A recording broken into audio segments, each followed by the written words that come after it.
My name is Isabel Vazquez. I will be the host of this podcast. My podcast is Bilingual Minds.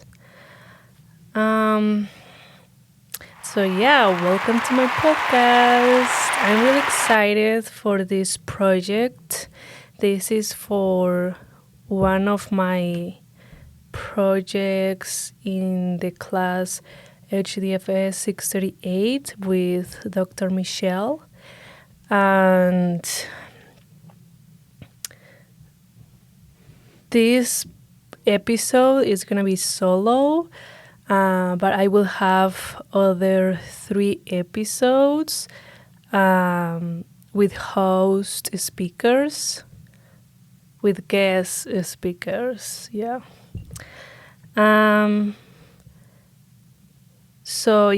this podcast is for those that are learning a new language, or if you're a teacher and you have students with different cultural backgrounds, or just if you're interested on this topic, everyone is welcome here.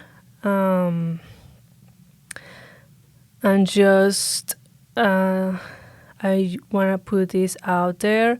I'm not an expert in these topics. I will be giving my opinion, my thoughts, my personal experience, and my hosts too. They will be giving their personal experience, their thoughts. So please listen and watch this podcast with an open mind.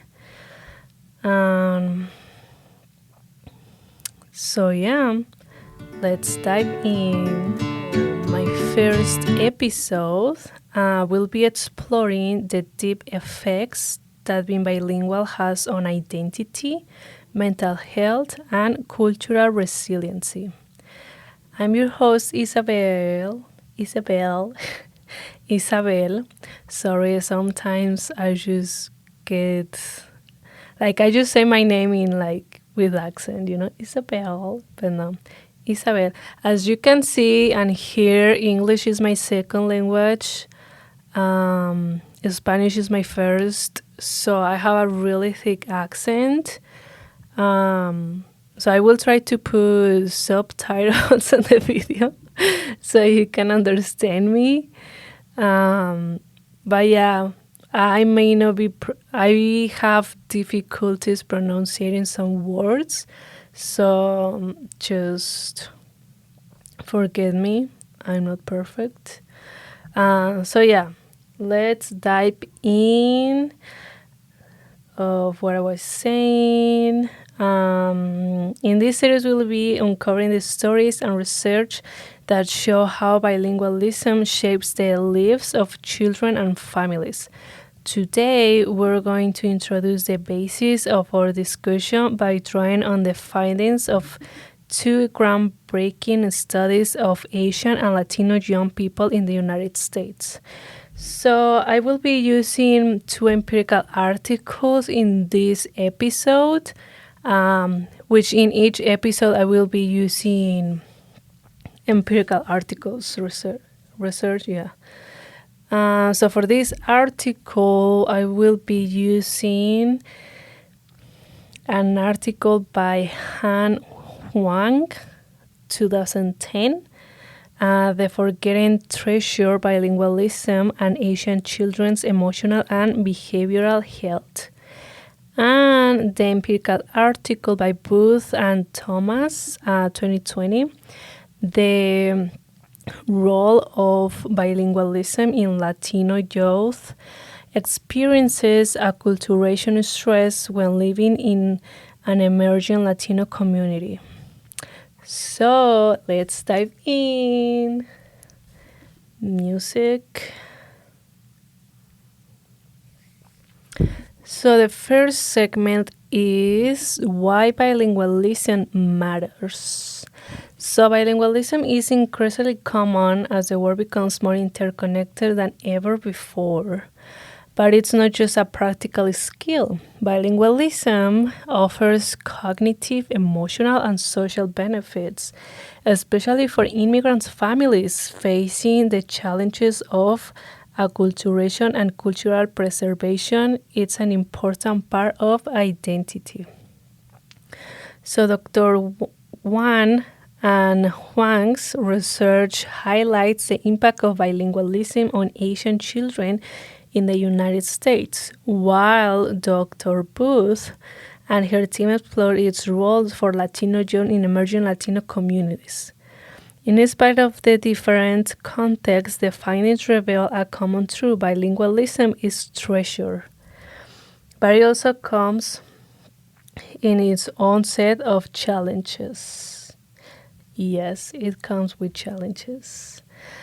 So one quote that I really like from the article of Wan and Huang, 2011, was bilingualism provides access to cultural capital and enhances emotional well-being by strengthening family cohesion and cultural identity. Which I think this is, I like it because I think it's true. Because by having an identity and having this like a strength for our family, this bonding, this connection, it helps you to have a better well-being, because you know where you're coming from, you know the home language, you know your culture, your traditions, your practices, so you have a better understanding of yourself to create an identity, which creating that identity, it helps you to have a healthy life, So bilingualism and emotional well-being. Let's start by the Asian youngest. By the Han and Huang's research, they look at children in the early school years. They found that bilingual children, particularly those who were fluent in both their home language and English, had lower levels of behavioral problems than their monolingual peers. I think this is... I never thought about it until I read this article. And I think it's incredible how the brain works because, and I think this is true because like those having other culture and language, they have other perspectives.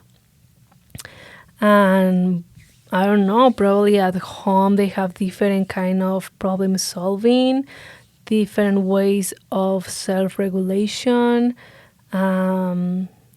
which going back to school, they know how to self-regulate, how to behave, like they have values that can help them to just to be themselves at the school with no behavioral challenge. You know what I mean?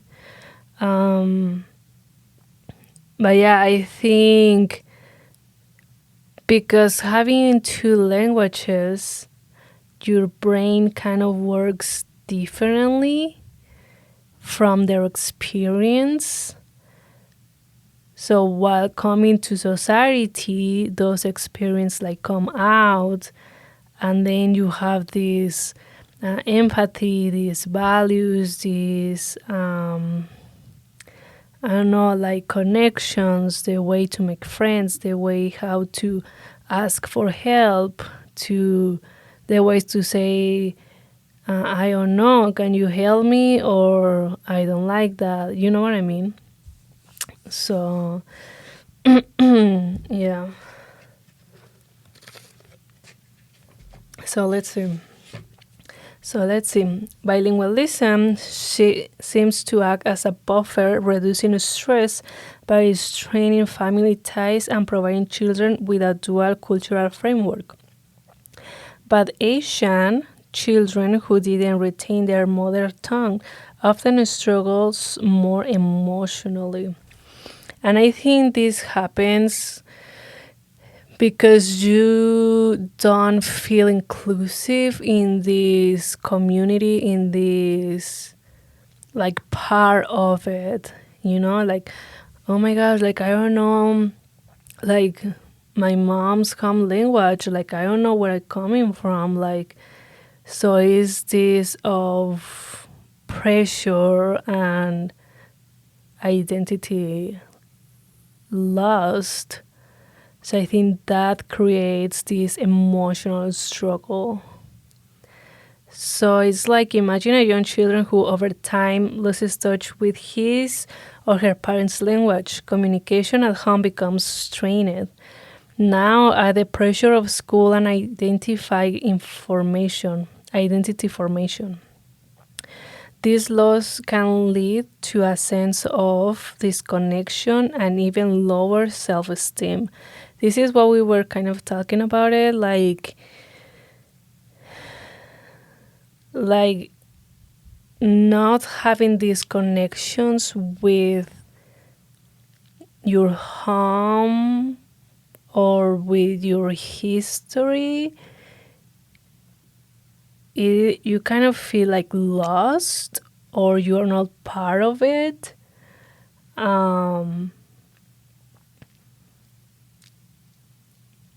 Because it's just like parents coming, immigrating, and at home they have like everything related to their culture and traditions and practices, but then their children, they're not fully connected to it because they also have like this other culture of the new country they are. So they're kind of like in the middle, like home language, middle, and then American language, English. So it's like they feel, if they don't know the language of their parents, they feel lost because they're not connecting with their parents. But then outside, I don't know what I'm trying to do with this. Let's just delete that one. So yeah, I think for those who didn't retain their mother tongue often struggle more emotionally. I think it is true because as we were talking about, it's part of your identity, and it forms you as a person. So I think it is really important to know where you're coming from, your history, your parents' history, where they're coming from. And I mean, if you could learn the language, that would be great. So imagine,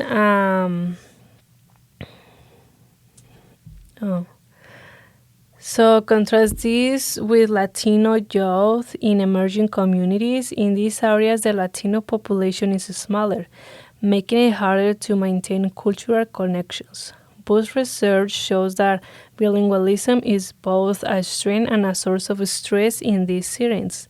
While it helps build identity and pride, it can also isolate young people in environments where their cultural and linguistic backgrounds are less understood. Yes.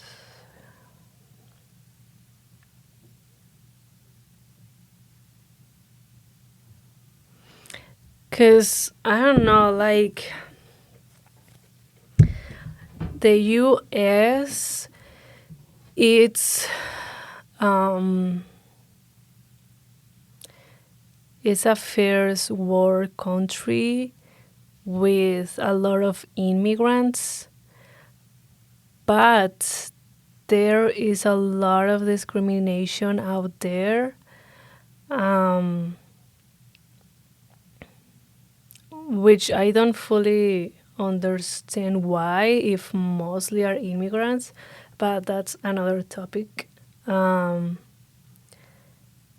but young children, they suffer this isolation and discrimination in environments where their culture, their background, their language are not understood. And it's sad because these environments are the school, are, I don't know, at the sports centers, in the mall, like in the daily lives. So I don't know, it's really sad because being bilingual, it's something big, it's something important, and it can be super beneficial. But some young children that are still in develop, they are hurt from the society, and they hide, they isolate, and they stop talking their home language, they stop to communicating. So yeah, I'm totally agree with this. So I like one quote from the article Booth 2020 that it says, for Latino youth, bilingualism facilitates resilience but also adds a layer of acculturation stress, especially in predominantly English-speaking schools. Just what I was saying, like, is this all the stress of not being inclusive or not being acceptance by their environments that are the school? Like, they're not being acceptance by the professors, by other children, by peers. And all of that, it causes stress. And if they are not in a stage where their mental health is good or healthy, they cannot learn. So please, people, be inclusive. So acculturation is stress and cultural identity. The stress of cultural adjustment is a recurring theme in both studies.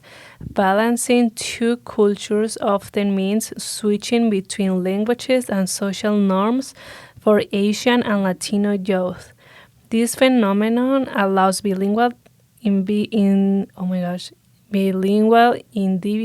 to navigate different environments. It is known as cultural frame switching, but it's not always seamless. For example, in the book research shows how Latino youth face discrimination in schools because of the accent or language they use. Yes.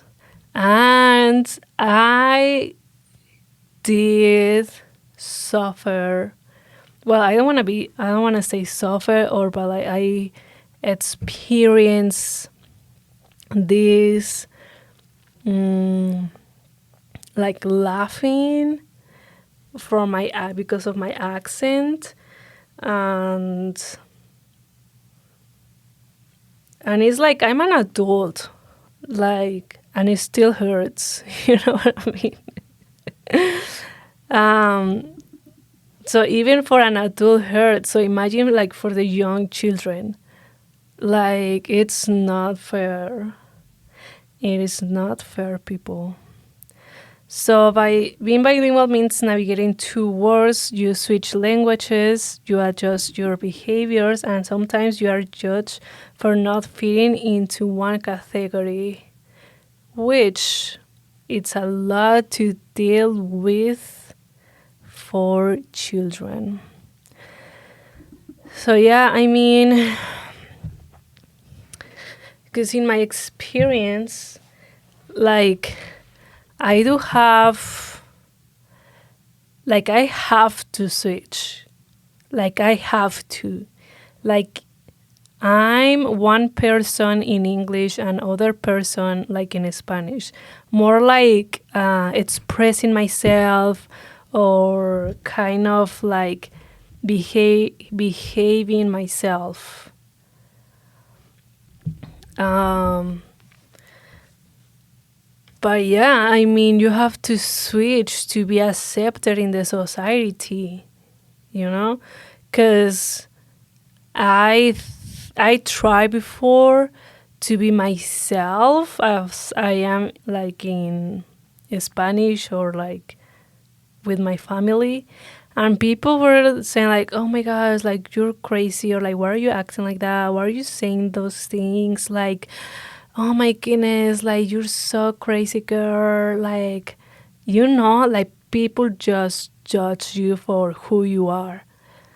So it's like okay, yeah, whatever. Like, so then I kind of like make my own identity in English. Um, but yeah, I mean, and probably some teenagers to fit in their society and with friendships, they kind of switch that to being one person at home and then one person with their friends. Like probably they, how do you say? Probably they say they don't speak their home language, but in reality they do, just because they don't want to be judged. But yeah. Uh, so the protective role of bilingualism, the benefits of bilingualism cannot be overstated.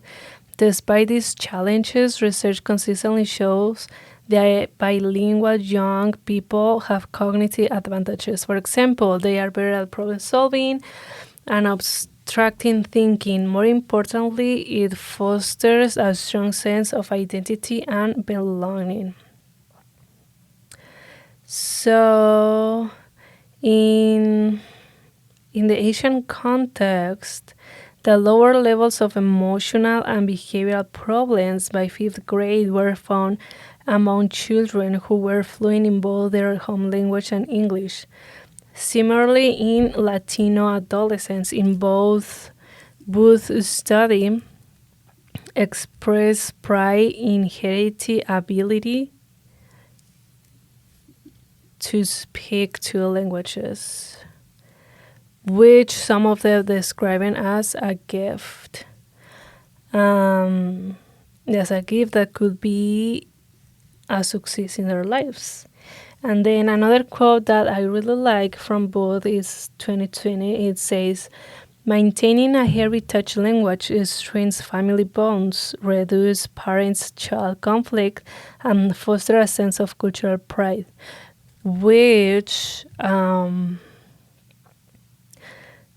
think this is connected to what I was saying before. Like if you have this language, then you create like bonding with your families, you create these connections, and because they have like better understanding, but also I think because every language has their own vocabulary. So I think when a group of families speaks their home language, they can express themselves with this confidence and with this broad of vocabulary that they know from their home language. You know what I mean? And then when you are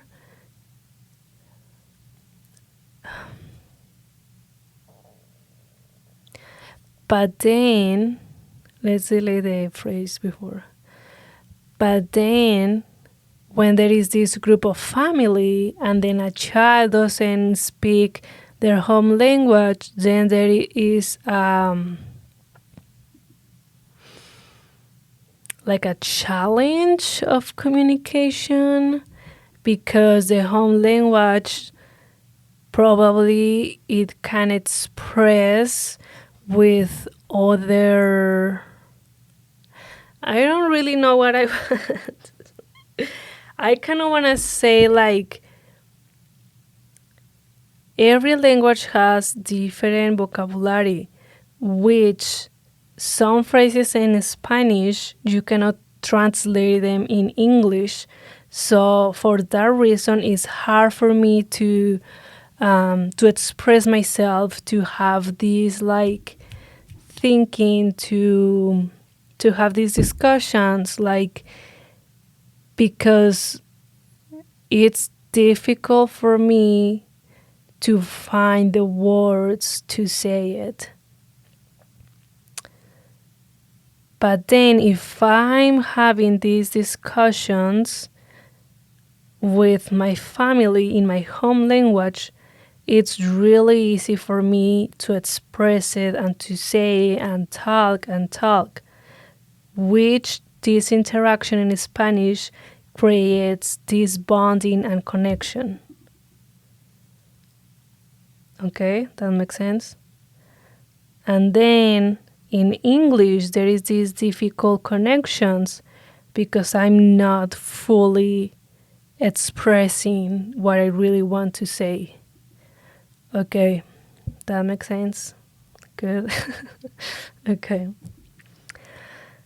So yeah. So what we can get away from this discussion?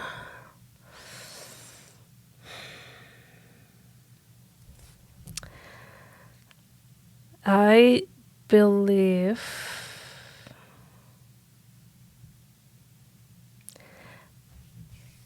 bilingualism is more than just a skill. It's a bridge that connects children to their families, their culture, and their futures. But if not to truly flourish, it also needs the support from schools, community, and policies. Which I think this point is really important because like young children, they are in develop, which means their brain is developing, which we can implement other languages, but they need the help of adults, which the peers, the teachers, the professors, the supervisors, they need to support the children in order to grow with this confidence, with this, so they can form their identity, so they can choose, you know.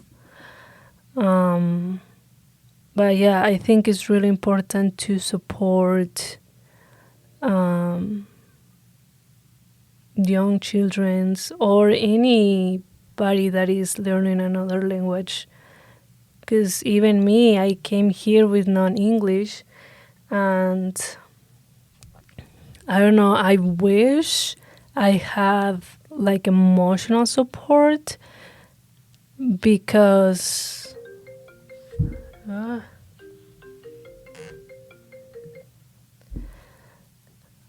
sorry, my sister. Today is my nephew. Yeah, my nephew birthday. So they're making a party. So she wants to FaceTime me to see, but I can do it later. But what was my point? Yes, we need to support each other, to have this empathy, to have this understanding for others, mostly for children, because children are the future. And just imagine like a child this is his brain, her brain, and it's just like molding with the help of adults. So we need to create these little brains. We need to help them in order they can have a bright future. They know how to self-regulation. They have bilingualism. They have identity. They have connection. They have values. They have respect for themselves. They have limits. They have all these factors that a great human can be. But we're not perfect either. All right. So yeah, that's it for this first episode. Thank you so much for tuning into the Bilingual Minds podcast. If you enjoyed me this time, please enjoy the next ones. Yeah, that's it. Bye.